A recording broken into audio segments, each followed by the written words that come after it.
Salut! Alors les trois matchs de ces trois premiers matchs de cette deuxième journée de championnat, avec Nantes-Lille pour commencer, avec un jeu lillois assez séduisant, enfin aussi séduisant que stérile, la faute à Alban Lafont qui a fait quelques arrêts fantastiques, notamment devant un excellent Cavella. Nantes qui avait ouvert le score par Moïse Simon, qui avait repris au deuxième poteau un corner dévié de la tête par Giroto. Et puis derrière, Nantes s'est arc-bouté sur sa défense. Nantes ne peut faire que défendre, avec Blas qui est sur le départ et qui finalement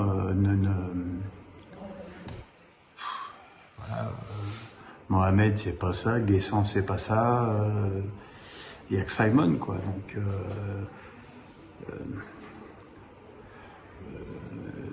Lille a égalisé par le Brésilien qui vient du Shakhtar Donetsk, Ismaïla, qui est vraiment un super joueur, hein, qui m'a fait très très forte impression. Et voilà, un match nul. Mais ce qui m'a le plus frappé dans cette partie, c'est la réaction d'Antoine Kombouaré au micro de Prime Video, qui a quasiment menacé de partir si Blas partait, s'il n'y avait pas de renfort offensif.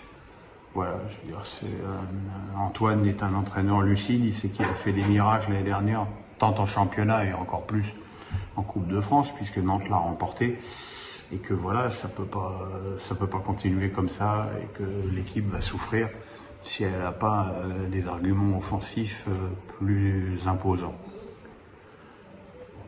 Alors, samedi après-midi, j'ai vu un match bizarre, très très bien vendu par Prime Video, qui nous a vendu ça comme un match fantastique. Moi, j'ai vu n'importe quoi sur les 30 premières minutes, deux équipes qui faisaient pas deux passes. Et voilà, Monsieur Pignard, qui est plutôt un de mes arbitres favoris, n'a pas été pour le coup très brillant. D'abord en expulsant Youssouf Fofana, alors c'est vrai qu'il a appliqué le règlement à la lettre, semelle sur le tibia, rouge. Enfin après, je suis désolé, il y a semelle et semelle, c'était pas vraiment très appuyé.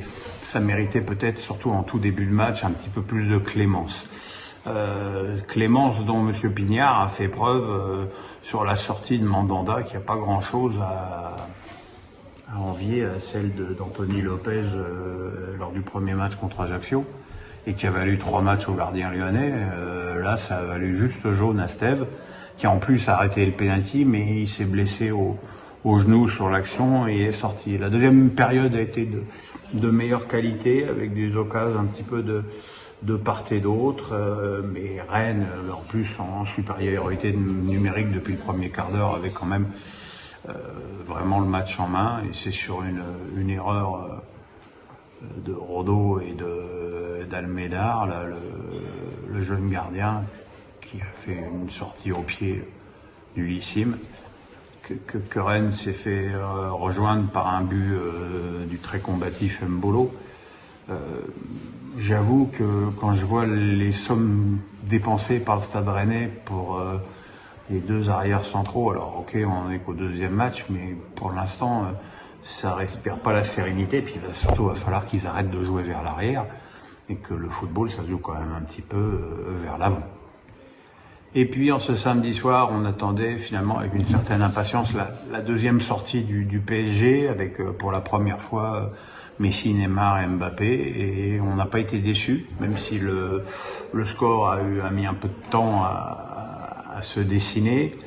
On a quand même vu une équipe de Montpellier qui n'a fait que défendre, sauf les 2 fois où ils ont marqué 2 buts, ce qui prouve qu'ils auraient peut-être pu et dû être un petit peu plus ambitieux dans leur jeu offensif que d'être arc-boutés à 8 derrière toute la partie, parce que face à un PSG de ce niveau, ça sert à rien.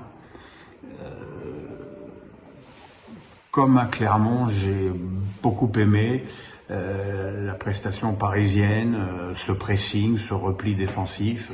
Neymar, bon évidemment, Neymar, 2 buts, mais regardez son replacement défensif, ses sprints, son pressing, c'est impressionnant. C'est impressionnant. Donc le premier but du PSG a été marqué contre son camp par Sakho, pas l'ancien parisien, l'autre, sur un centre puissant de Mbappé. Le deuxième sur un penalty de Neymar sur une main de Sakho. Et puis en deuxième période, il est évident que les Montpelliérains étaient déjà un peu épuisés et que les buts se sont accumulés avec un autre but de Messi d'une tête plongeante, Mbappé d'une volée de l'extérieur du pied taclé, et Renato Sanchez, un très très beau tir des deux pieds en toute fin de match. Alors je pense que Christophe Galtier sera pas ravi que Paris ait encaissé 2 buts sur les 2 seules occasions de Montpellier, mais bon, quand on met 5, en prendre 2, ça reste quand même un détail. Et puis évidemment, il y a le cas Mbappé, puisque vous l'avez lu certainement dans vos gazettes préférées. Toute la semaine, on a dit qu'Mbappé faisait la gueule, comme si ça avait une quelconque importance. Gueule qu'il a d'ailleurs confirmé pendant tout ce match. On l'a pas vu sourire une fois, même sur son but. Il a raté un penalty. Alors évidemment, il n'a pas joué depuis 2 semaines. Hein. Il n'a pas joué depuis la tournée au Japon, où il avait fait que des bouts de match. Il n'a pas joué au Trophée des Champions suspendu. Il n'a pas joué à Clermont parce qu'il y avait une petite alerte à l'adducteur. Et il n'était pas physiquement dans le coup. Mais en faisant un mauvais match, il a fait un mauvais match, il est quand même partie prenante sur le premier, le troisième et le quatrième but qu'il met. Donc qu'est-ce que ça va être quand il va être au niveau des autres? Voilà. Alors je sais bien que la semaine dernière c'était que Clermont, cette semaine c'était que Montpellier. Il va peut-être falloir trouver autre chose au bout d'un moment.